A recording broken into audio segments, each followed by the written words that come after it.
Hey guys, this is James and Tom, and we are doing a special tasting.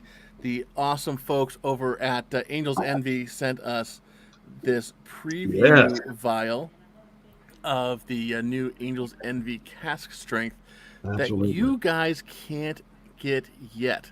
But it's going on sale November 1st, and it's so new, so exclusive, so I don't know what that. I don't want to sound like I'm pompous, but it's kind of cool when we're getting to sample this before the press release even Oh officially yeah, goes out.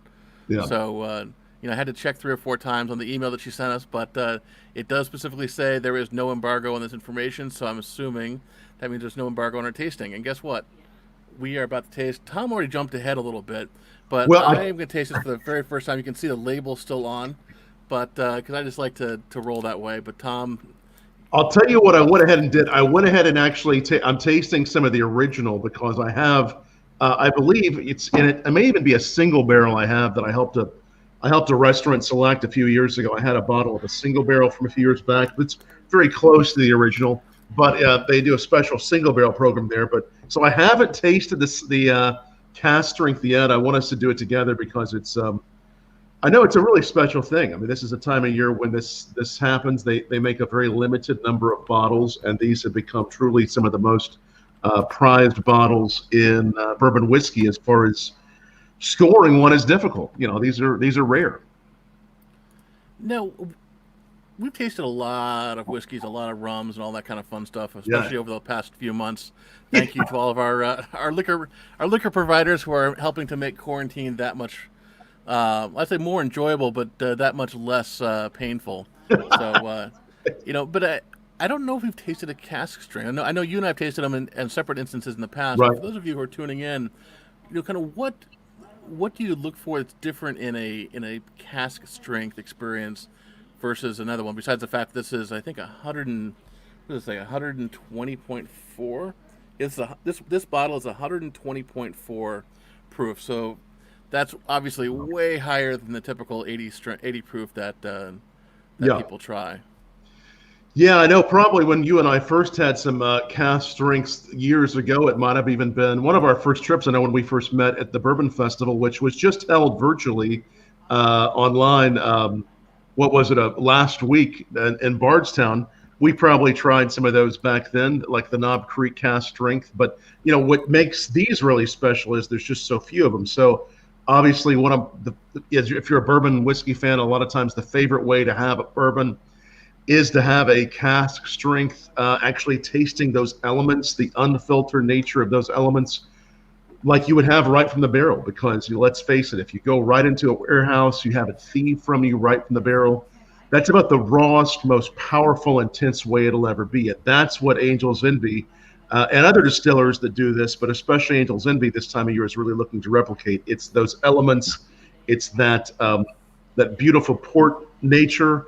This was first in a regular charred oak bourbon barrel for several years, and then it went for quite some time into a port barrel. So once it came out of that port barrel, rather than proofing it down, usually the Angel's Envy is someplace, I want to say, is it around 86.6 proof?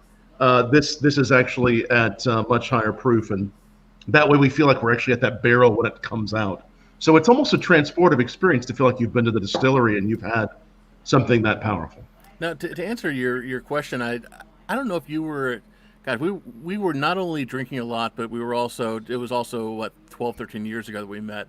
But my first experience drinking cask strength was actually out of a cask, where Was it we're, from we're yes. doing we're doing the walkthrough of at Beam, Right, right. and Fred No like takes a like a cup, and takes a whiskey thief and dumps them in the tin cup. And no, I'm sorry, no, he didn't take the thief. It was in the dumping room, and as they're Right. dumping the barrels, he sticks the tin cup underneath it, and this thing was, I mean, thankfully this has been refined, and there's no Oh yeah. chunks of wood and charred oak and stuff like that sitting, floating in this.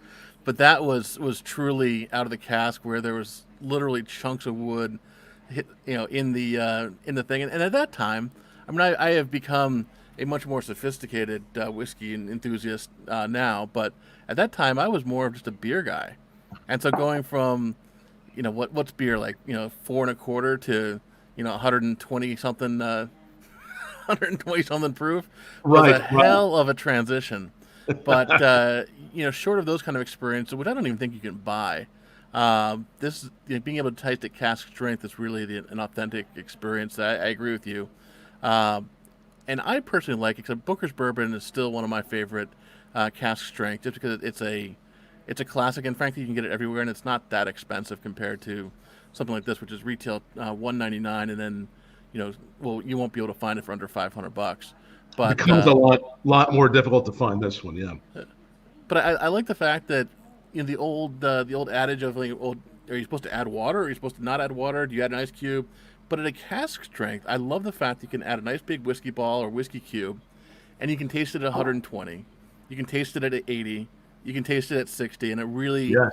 it's an experience that if you haven't tried it before, you absolutely need to. And I think that's one of the things that I don't get a chance to try the full cask strength. So I'm excited to do it right here. Yeah. So do you? Let's go ahead. You want to? Should we just do a quick taste of it? And I had this Yeah, other one, which was the original. We'll do a quick sip here with our. We have some Angels Envy glasses. Look at that. these are beautiful. Thank you, They Angels really Envy, are. for sending They are this. very nice glasses.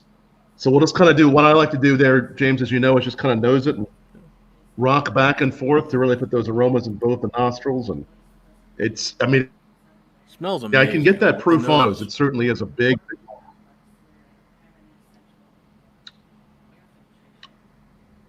Yeah, that's even though I might not guess it at this 120. The exact again, you said was 120 proof. Is that what you said? Was the exact? 120.4. I see now. 120.4. It's a little dark in my whiskey library here. I want to make sure I can see that. It's even though I wouldn't guess it to be that, I still think it's extremely warm. I mean, you can tell that it's very, very warm, but gentle. Nice. Angel's Envy has a beautiful soft mouth feel. It's a south mouth feel too, because it comes from the south, right? But it's a soft mouth feel. It's sort of velvety, and it comes across with less proof. I mean, I drink this to me drinks probably more like a 10, maybe 105 if I had to guess the proof. It's really very smooth. Right? As we say, smooth is not a flavor, but it's a way to describe the mouthfeel, and that mouthfeel is smoother than many cask drinks that I've It had. almost has a level of viscosity that I wasn't expecting. Mm. Oh yeah, that port comes through in a big way too. I know you're a big fan of whiskey, but I know you love wine too. And that's why I love this. It's got both Yeah. things in the same glass. Yes. Yeah. No. It's you do get those tannins. They're richer. They're more powerful than the standard release. And obviously, if you're lucky enough to get your hands on a bottle of this, if you see it someplace, definitely get a bottle because it changes every year. The batch they release is a little different every year, though has that similar DNA on it, has those similar notes, but still different enough to grab a bottle. I know Wes was saying, I talked to Wes, this was several months ago, that original year that they released it, I think the first year they released it was, I want to say 2012 as a cask strength. The brand is it 10 years old. So we're looking at a 10 years old. I remember I was the first to really review the first bourbon that came out. But that cask strength, I think was 11 or 12. He was saying that first year, which again, I think is 12, bottles of that first cask strength, if you can find them from the first batch, are like $1,200 some places. I mean, so Holy that's cow! that's an older one, an older whiskey. I know you were looking online. There are a lot of the ones from the last few years, $300 to $500. This is a very rare whiskey, and certainly one of those that's very allocated. But amazing stuff. I mean, it's just liquid. It's just this liquid, delicious, refined flavor it's the best of the port. It's the best of the bourbon. Um, I almost get in a positive way, a very leathery experience mm, where it feels yeah. like when you sit in a premium car, like not premium like BMW or Mercedes, but premium like a Ferrari or a Lamborghini, where you just kind of you sit in the chair, you sit in the car, and you're like, you know what, this feels smooth and refined, and it's Yes. the experience of it wrapping around you. Yeah. And Yeah, it is. It has that. Yeah, it's that. And I like that you said say leather because I often will use a flavor wheel when I'm hosting tastings, and on that flavor wheel, leather is one of those under spices and earth. Um, in fact, James, I don't know if you're. I know you're pulling up screens there. If you get a chance to go to bourbonblog.com/wheel, you'll see the flavor wheel. You can pop it into a new window if you want to look at that, because I think that leather is, I'm glad you said that. Leather is one of those we don't see on every bourbon, but a lot of times on cask strength we do. And that just triggered when you said leather, because leather, refined, like you said, um, yes, very good, very good. So as you go around that wheel, um, you'll see black pepper, leather, and this is kind of a fun way to trigger things that you might think of leather, and I might think of, well, is it somewhat, a lot of older bourbons that are cask strength have that nice buttery note, and I know we've talked about that on other bourbons, but there's maybe a slight buttery thing happening there, kind of a refined butter, refined sugar with butter. Maybe it's just maybe that's it's what I'm really tasting good. because it feels. I mean, I'm looking at the legs and stuff. It's not necessarily more viscous than than a normal whiskey would be, but it definitely tastes a little bit thicker, a little bit, but not oily thick, but just kind of Right. something that lasts longer as opposed to just simply burning off the tongue like some high proof spirits Oh do. yeah. No, it's a special experience, and again, if you're you know, hopefully, if you're a fan of Angels Envy, you can find a bottle of this or any vintage. Again, it doesn't have to be this release because, as you were mentioning this year, what is special about it this year? The Angels Envy release. It's going to be Well, like more states. I think it's like usually was in only a handful of states. I think, from what I recall. yeah, according to the press release, it is going to be where is it? 17,400 bottles, which really is not that many considering how popular the brand is. And I believe in here somewhere it says it's the first time it's going to be available everywhere. Let's see Right. here. And I think it's going to be the first time it's Yeah, available across the for the country. first time in all 50 states. Yes. Yes, and I think before it was just in Kentucky, maybe Indiana. I'm forgetting the exact states, but it was just a handful of states that had this. The other cool thing, and I just double checked, it was 2012 um, when they started that cask strength program. So this would, I guess, be the eighth, or is that right? The eighth. Uh, Yeah. so when they started this, they were really just looking for another way to tell the story of their whiskey, because shortly thereafter they created the rye whiskey. They have a rye whiskey that's finished in used rum barrels that were also ex cognac barrels.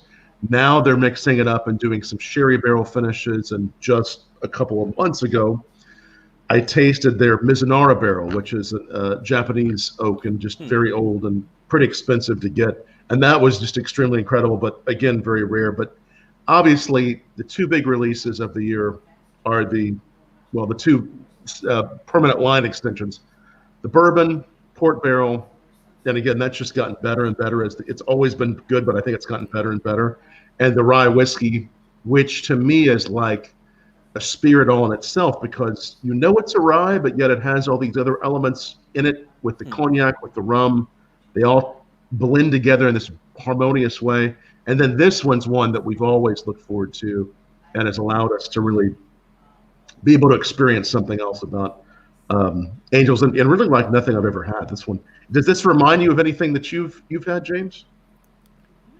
Really, honestly, it doesn't. It almost reminds me more of a little bit of a brandy and that kind of stuff. Maybe I'm just picking up Yeah, on the port notes more so and the grapes. But typically, and I don't say this in a negative way because I enjoy the burn. I enjoy the corn flavor. I enjoy the whiskiness of a whiskey. But this one has a lot of those rough edges just smoothed out, and yeah, it's for 120 proof. I mean, yeah, I'd lie to you if I said my first sip, wasn't a bit rough because I to be honest, it's been years since I've had a 120 proof, right. spirit. So that was a bit of a experience. But the second sip, um, this is just it's the kind of thing that I can see. Let's sit in a cigar lounge and just kind of talk shop and be men. I mean, it's a very masculine, very Yeah. confident kind of spirit that, again, I don't see it often in the whiskey side. No, you're right. I think the brandies, the sort of the old world spirits are spot on, James. It has that elegant, almost like a cognac, like a brandy, Yeah. something like many of the places fine bars you and I have passed by or gone into in Las Vegas, where you see the wood, you see that, like whether it's cigar lounge, whatever it might be, it has that feel to it. Um, and just extremely approachable. I mean, as I taste, again, I just happened to have, I looked in, I found, which I've had this bottle for a number of years, and I cracked it open and I was just tasting the standard Angel's Envy at its normal 86.6 proof, which is it's dynamite. But then next to this one, they really are two separate beasts. I mean, you have the one that they're still both refined, and you get that port, you get that bourbon. But I think when I say intensity, it's not that it's so intense being cask strength that it's blows up in your mouth or that it feels like, like you asked, would I put water with this? I personally wouldn't. Now, this might be, I know I drink more whiskey than some, understandably, but with this, I still don't think for most palates this feels like 120 proof, and I would probably you maybe stick an ice cube in, but at least try this one at room temperature, and that intensity is more just kind of creamy, but yet the sugars are there, and like you said, leather. I think that's a really I would actually agree with you on this. I think I still enjoy the exploration of the spirit that as it and watching how it changes oh yeah, over the proof. I don't know what you call it, the proof transition. yeah. But at the same time, this spirit, perhaps unlike Booker's, for instance, I don't. I agree. I could put it in a snifter and just sit there in a chair talking shop, and and yeah, it doesn't need it. Yeah, no, you really is great by itself. Think about this with maybe, and I know you really, as we said, I know, being in California, you got a lot of great wines there. You do maybe have some cheese pairing. Sometimes think about this with a nice mozzarella or a Swiss or something that's kind of a creamy, maybe even an Italian Romano potentially. This would go well. I've had this one actually. We hosted a tasting last year at I believe it was a cigar lounge in Beverly Hills, where we actually we were lucky enough to have a bottle of this, and with a lighter cigar, this would really be extremely elegant, silky on the mouthfeel. I think it could be really, really nice. To enjoy this after a nice big ribeye would be just absolutely perfect to kind of cut through some of the remaining fat on on your palate after the ribeye, and just completely close up the great dinner, which I think it, it has kind of it's a little bit sweeter than normal. Not whiskey is normally pretty sweet, Yeah. because of the corn. But I think this one has more of the vanilla and more sugary. It's not sweet like a donut, but it just has that perfect wrapping up an evening kind of experience. Oh yeah. No, it truly does. I was just thinking when you said earlier how many you and I really since like March or late March we've been connecting to do these tastings. I mean, we've tasted how many whiskeys do you think we've tried since then on a live video? Well, let's assume that my doctor is not watching. Um, I don't know. I mean, to be honest, I've been getting bottles of whiskey and different and tequila and rum sent to me almost at least twice a week for the Yeah. past was it 6 months? Yeah. Now and November 1st is coming up, so March, April, May, June, July, August, September, October, November. That's 9 months. Yes. So 9 months times four is what's that? A 36 lot. weeks. Yeah. So that can't be. I can't have gotten 60 bottles of alcohol in the last. Well, I was just thinking for you and I, probably is close to I mean, that. at least the ones we've done, I'm sure it's been at least as far as just whiskeys or even bourbons, you and I have probably had at least 30 or 40 new ones Yeah, probably together true. on camera. And it's always fun to think about what really stands out. And what are some really special ones. And I think they've all been, from what I recall, really some just really fine bourbons. But this one in particular is something just really elegant. Velvety mouthfeel. The flavor's delicious, The and also color is really, really nice too. Like what's that? the color is really nice too. Oh yeah, it's Real dark. nice amber. Look how dark that is. So dark because you got all those elements still in there. And again, of course, whiskey goes into a barrel clear, and it picked up so much color from the bourbon barrel. But just even that, like you said, that amber, sort of that red tint got from the port barrels is something so spectacular. There's so many bourbons, I think, though, that and Angel's Envy being one of the first. There were several at that time, maybe some artisanal brands, craft brands that were finishing and used wine barrels, but this is really one of the first that used an old world barrel to really uplift their spirits. And from that, so many great creations that the American whiskey market started taking hold of, whether it be sherry or Cabernet Sauvignon, Madeira, Sauterne. Sauterne's becoming a big thing to finish bourbons in now. I love the Sauterne finishes. Absinthe barrels. I had close to me one of the recent Peerlesses, the rye whiskey that was finished in an absinthe barrel from Copper and Kings in Louisville. So you see it happening more and more. And I really, from what I recall, when we were following the rise of bourbon in the early 2010s, and hello to Annabelle too. Looks like you have a fan. And wings too. Wings on the back of the bottle. Well, yeah. Let me throw up the pictures, because one of the things that I think is, oh, what did I just do here? I just lost. Hopefully, I threw up the right picture. I just completely lost my screen. It's all right. It flew away. It has wings. It flew away. Hopefully, yeah. Let's try this again. Let's share the screen. This is the rye. I don't want the rye. Actually, I do want the rye, but I don't want the picture of the rye. There we go. Here's the actual bottle for this year. Yes. And as Tom mentioned, you have the wings on there because it's Angel's Envy, so you have to.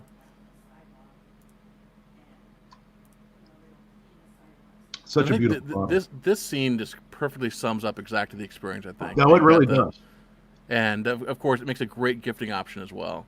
We're going to be featuring it in our gift guide of whiskeys and rums and tequilas that are giftable. Which, by the way, our mutual friend Laura sent me the update on the Scotch we tried. What was it, like? Ardbeg. The new Ardbeg sounds fantastic too.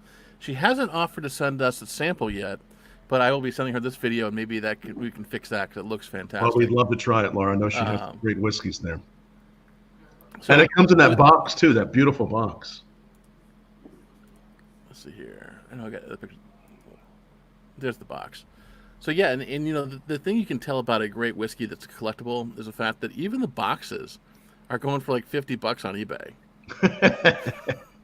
So I think it'd be pretty disappointing though if you got just a regular bottle of Angel's Envy inside of a Angel's Envy cask strength box. But at the same time, I think that goes a long way to show just how much heritage is already created in less than a decade. That people are collecting the boxes at that level.